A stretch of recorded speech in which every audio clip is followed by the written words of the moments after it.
The key to success on the field and in your backyard is a comprehensive game plan. So if you're building a fence or a deck this year, trust a Terkstra coach to design, quote, or order the right materials for your project. Visit a Terkstra Lumber near you to learn more. From the Ticats Audio Network, this is the Coach O Show with Luke Tasker. Welcome back to the Coach O Show with Luke Tasker. Coming into week 9 of the CFL season, and the Ticats are getting ready to host Montreal at Hamilton Tim Hortons Field this Saturday, August 5th at 7 p.m., making their way home from Ottawa after what was just a crazy night for football in Ottawa. Hour-long rain delay with lightning to start the game off. And a strange game. 16-12 ended in the Ticats' favor with their third win of the season, ending with a very dramatic defensive stand, and then a very unfortunate injury to Bo Levi Mitchell, which we'll talk about. But a win, Coach, after what was just a crazy night there. That had to feel good, getting that kind of win and battling right to the end with your team. Yeah, thanks, Luke. Obviously, wins always feel great. I feel like heading into that week, the coaches just, did an outstanding job of preparation. And, the coaches or the players' job is always to perform. And that's the goal every week. But I think that was a tough, hostile environment. I think sometimes Ottawa gets a bad rap here based off of their past and their resume. But at the end of the day, they had won 3 of 4 against 2 formidable opponents. They're doing it with a backup quarterback. They had a belief.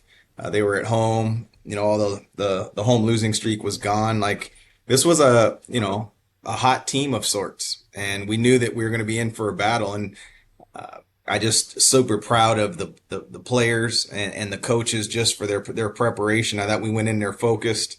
We knew it was going to be a tough game, and somehow we were able to claw and scratch and grind and find a way to come out with 2 points.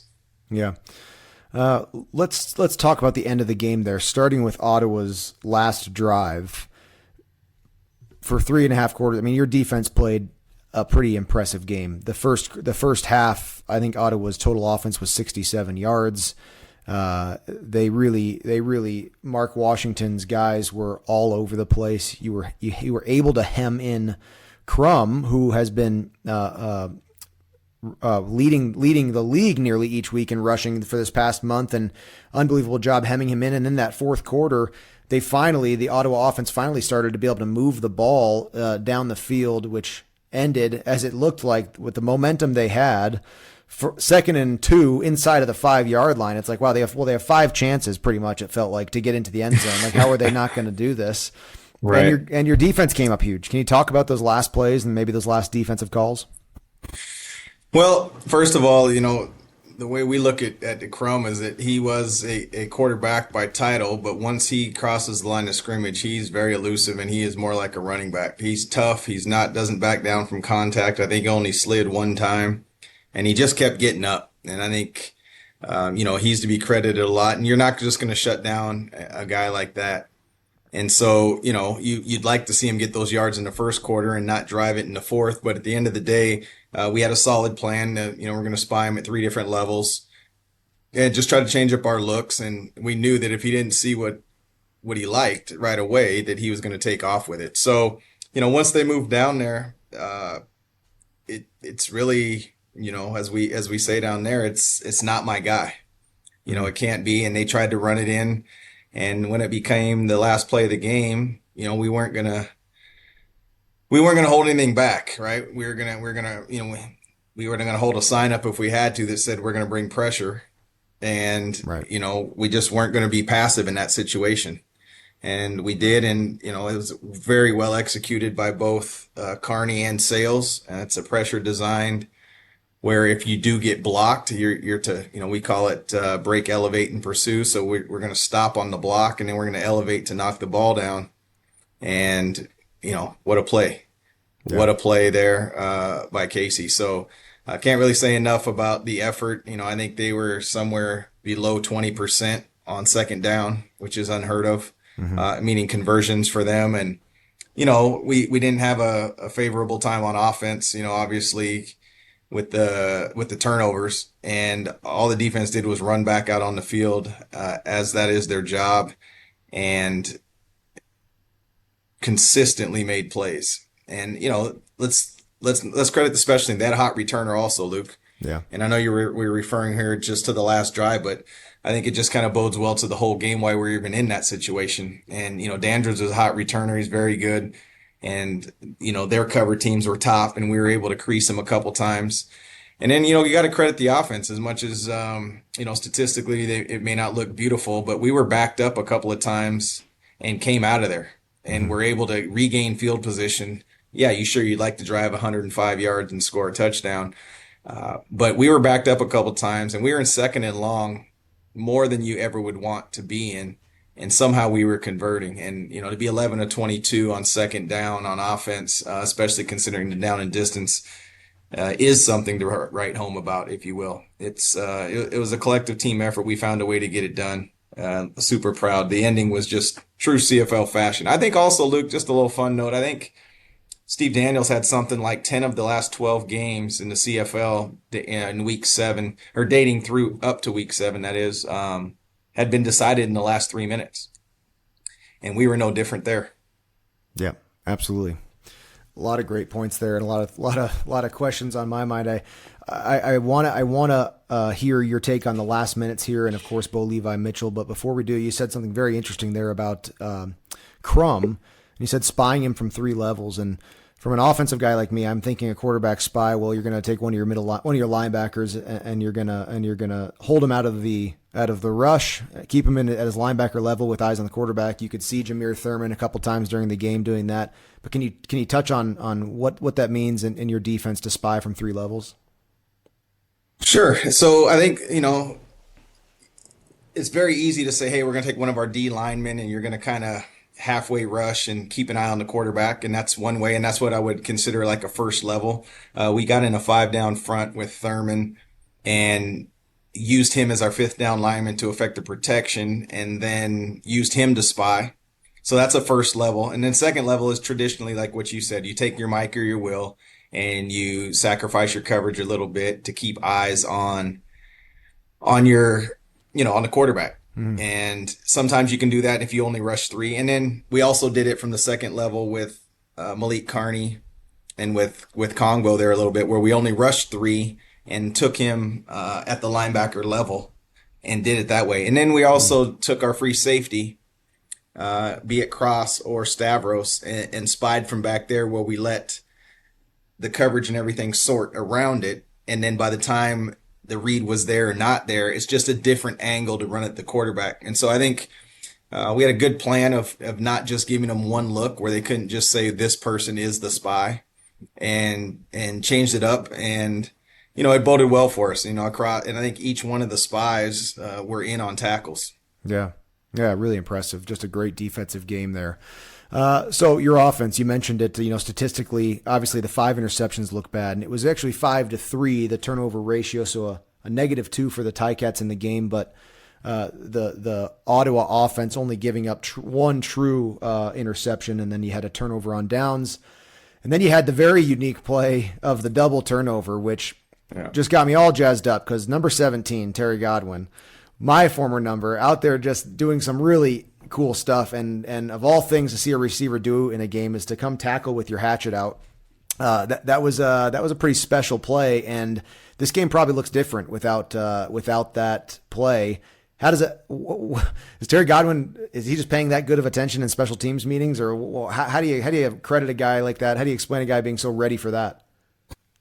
Well, you know what, I'm extremely, quiet on most of those things, but I will say that we spent time in training camp. You'll know that we've done a turnover circuit as a whole team, and oftentimes you wonder why. And I think the one that we always show is the interception we threw in Toronto the one year that you were still playing, Luke, and Revenberg stripped it, and we ended up recovering it back, and then ended up going down and scoring a touchdown. And so you never know. You don't spend a bunch of time on it because you don't want to throw interceptions or those type of things. But unfortunately, sometimes they happen, or fumble recoveries happen, and you got to be prepared for the moment. So it's funny because, a defensive thing used universally is run to the ball. And also, as you said, we call it the hatchet, which is, we're going to put, our above our head, and we're going to swing violently through the football. And Terry did that on that play. It was two defensive terms used on offense that turned defense. And what I mean by that is the ball was intercepted. Terry brought the hatchet, and because Coulter Woodmansey was running to the ball, he was able to fall on it. And it was just a unique thing. I actually showed it, I'm going to show that to the football team and just show that, hey, when your moment comes, you never know when. It may not happen the rest of this year, it may not happen in your career, but when it is, we were prepared for that. Like Terry to run a little bit better route on that, Luke. You can appreciate that. But on the flip side, the very next play, Loxley goes the distance. Mm-hmm. So let's not keep that in mind. Like we got a first down out of that. Mm-hmm. And the next play, there goes Loxley for the touchdown. So very key moment. Definitely a turning point in that ball game. Unbelievable. And the play prior to the double turnover play, the interception, and then Terry Godwin's forcing the fumble, you almost thought Terry Godwin was going to catch a 70-yard touchdown pass. It's hard to say if it got tipped or if it was a drop, but it was a near huge play, followed by the double turnover, followed by the huge play. It was fun to broadcast, I have to say. RJ and I were having a good time with that stretch of the game there because it was a circus, just unbelievable plays being made. Well, I'm glad somebody was having fun at that point.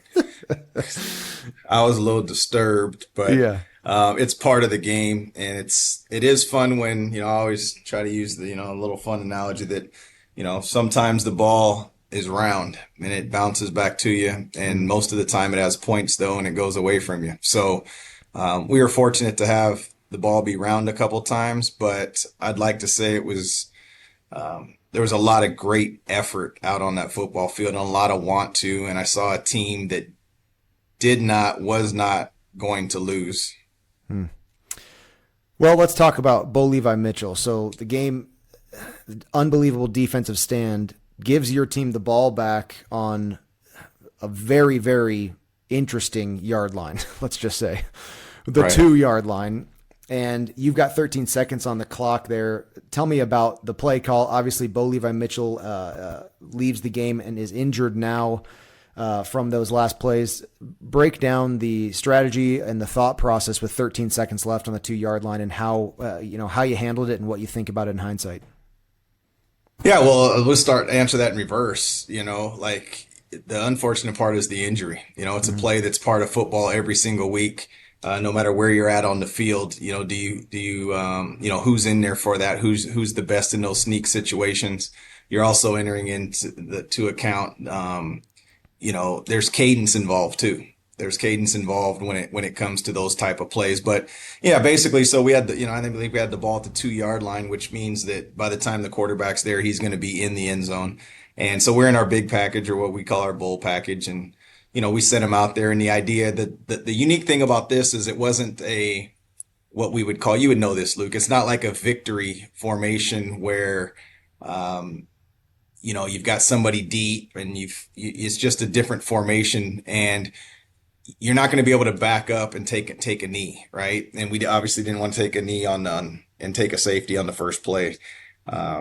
So with that being said, our offensive line was going to have to fire out, but there wasn't any intention of gaining extra yards. It was making sure that we didn't give a safety. So that was basically that. And then the second one was going to be a kneel down, and, let's get on the plane and enjoy it. And what ended up happening, we ended up getting great surge on the offensive left, what would be the defensive right. Somebody, obviously grabbed Bo's ankle underneath, and then he was bent back, and an unfortunate and unlikely event happened. And, here we are today. Yeah. Right. The strange thing was not only the 2-yard line, so you can't give ground.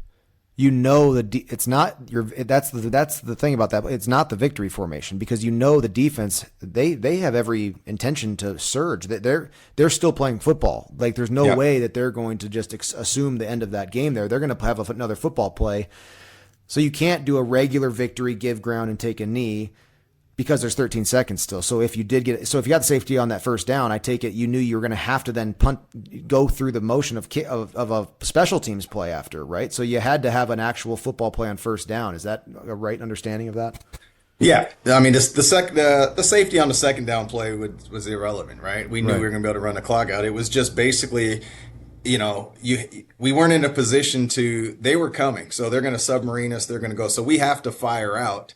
And it was just a case of get it across the goal line where you're not giving up the safety. And that was it. There was no intention to, like it wasn't a quarterback sneak, you know what I mean? But it also wasn't ace victory. It's one of those in-between plays. And, just really a freak accident is the end result. And we said in our broadcast too, I think there's probably a lot of people who would say, well, why not? Why doesn't a backup quarterback go in there? But we're thinking Bo Levi Mitchell is the guy who needs to have the game and needs to have the ball in his hand to end that game. Right? There's too many question marks come up with a guy who hasn't seen the field all day, and now you have to make an actual legitimate, snap, hold, snap and football play. So it's hard to poke a hole in it. I mean, I don't know. It's a freak unfortunate thing, and you just hope, and Ticat fans just hope that Bo Levi Mitchell is back, on the field this year to lead this team. And are you overwhelmed by the idea that fate is against you with quarterbacks right now? I mean, what's going on? How do you handle this internally? Yeah, well, I'm saying I get the comments of hindsight's always 20/20 and it's always the why. But I mean, Bo's taken so many sneaks. And again, it was just a unique situation, period. Yeah. And, I don't know how many times out of 1,000 or 100 where nothing happens at all. Yeah. It's just one of those things. And as far as, again, I think what people don't understand is there are cadences, there's situations. It was there and it happened, and that's just what it is. Yeah. And it's not a shoulder shrug. It's not a light thing. It's a unique situation that we were in. And like I said, we got great surge on that play. There's really no direct answer there, Luke. Obviously, it's a conundrum. I'm not sure what you do. 13 seconds is, we've seen earlier this season, Tunde Adeleke run around in the back of the end zone against Winnipeg. In fact, there was a strange circumstance in that play too, where he was actually flagged for a bizarre call of maybe faking to take a knee or whatever. But that 13 seconds is a long time to run around in the end zone to kill the whole clock to take a knee. So you can't. I run through it again and again. You can't find a better way to do it. It's just unbelievable that Bo Levi Mitchell has an injury that's going to have him out for at least a few weeks. And who knows how long, just mind blowing, but the game ends and your team goes home with a win. And that's just, the football is the most adversity ridden sport, I think that there may ever be. Yeah. Well, Bo's spirits are awesome. He obviously, it's football play that happened that nobody envisioned. And it's really, the big thing, the question with Bo was, can he get through the game with his previous injury? And watching him run around and escape things and, get us out from being backed up. And, he played a crucial part in that win, despite his stat line for the game. Yeah. Yeah. Let's talk a little bit about that play, because at times, especially, I think you guys were 6-6 for second down conversions to start the game in the first quarter. I mean, it looked different, and there was, like you said, it wasn't even favorable second downs each time. You had 2nd and 8, 2nd and 11s that you were facing. But Bo Levi Mitchell, you saw Terry Godwin, Duke Williams, Tim White got involved. That 10 to 12 yard, behind that linebacker level, there was some real production there in your offense in the passing game. I think it was 226 yards of net offense in the first half, and at times, again, apart from the stat line, 5 interceptions, and you can't ignore it, of course. That's crazy. Right. But apart from those isolated plays, I mean, there was actually some really good passing offense there. How do you explain and move forward with that sort of with those sort of opposing points of good routes, good catches, and 5 interceptions? Well, I just think Bo has a good handle on what we're doing. I think that, not all interceptions are equal. Yeah. I think the one he gave a 50-50 ball there, and the guy made a great play on it. The one before the half, they we were expecting a little bit different coverage there, and probably forced it a little bit. The other one, he broke on the slant. So they're not all equal, but they all register the same. I think when it comes to the pass game, I think we had people that were fearless going over the middle, and I think when that happens, then you don't have to run so many outside flood routes, different type of things like that. Mm-hmm. What ends up happening, I think we had 8 different people catch the football. Mm-hmm. And, I think Terry went over the middle, and, Tim and Duke, not a lot of people want to hit Duke when he's in there, and yeah. I just think it's not easy to go in there. Yeah, sure, it's your job and you can chalk it up to that, but, they're feeding their family trying to hit you, and you're feeding yours trying to catch it. And, it's friendlier when there's a sideline versus when there's lots of bodies. And so there's a lot of, the game plan kind of called for that, and nobody backed up. Everybody stepped up to the plate there, and Bo delivered some great balls in there. And I think the other great thing that goes unknown is our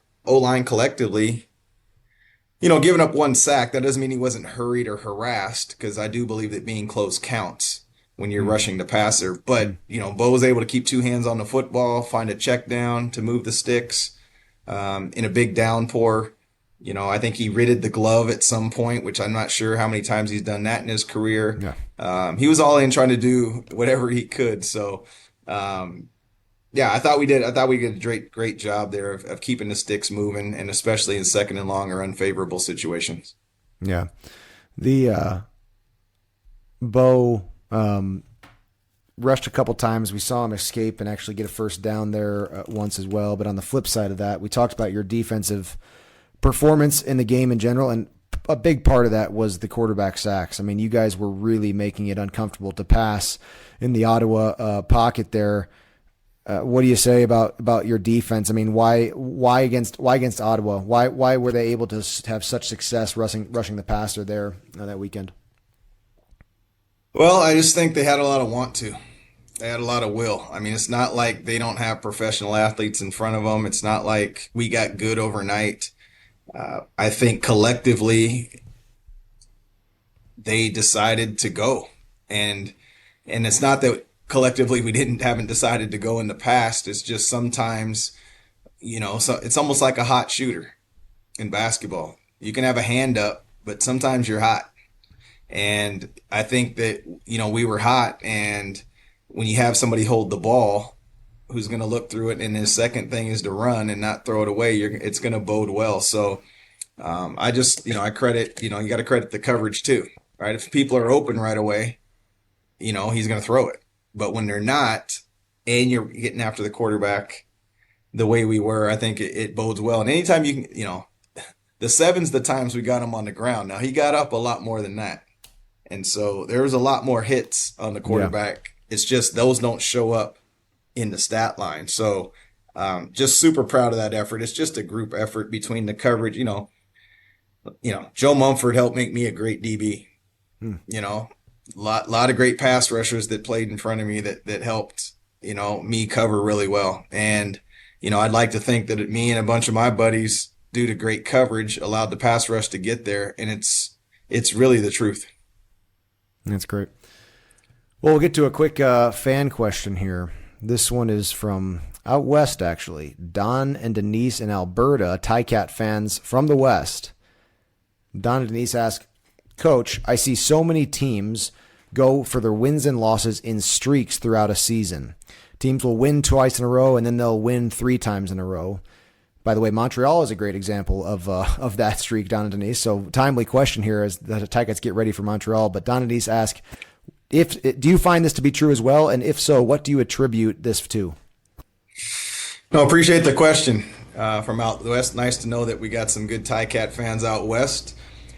So I think football there's so much involved, and injuries play such a vital part of it. And, sometimes you get it at different positions. So I think injuries always play into it. That doesn't mean you can't win or you always win when you're completely healthy. Either way you want to look at it. I think that, it's true. I think anybody can beat anybody at any time if you're not prepared, or you're slipping, or you're not in tune with the game. And so, at the end of the day, if you just take that model, right, and if you win 2, lose 2, you're going to end up being, as you go through the season all the way through, you're going to end up 500, and that's just the way it is. Sometimes it's 3-1, sometimes it's 1-3. The challenge with the losses are they're contagious, just like winning.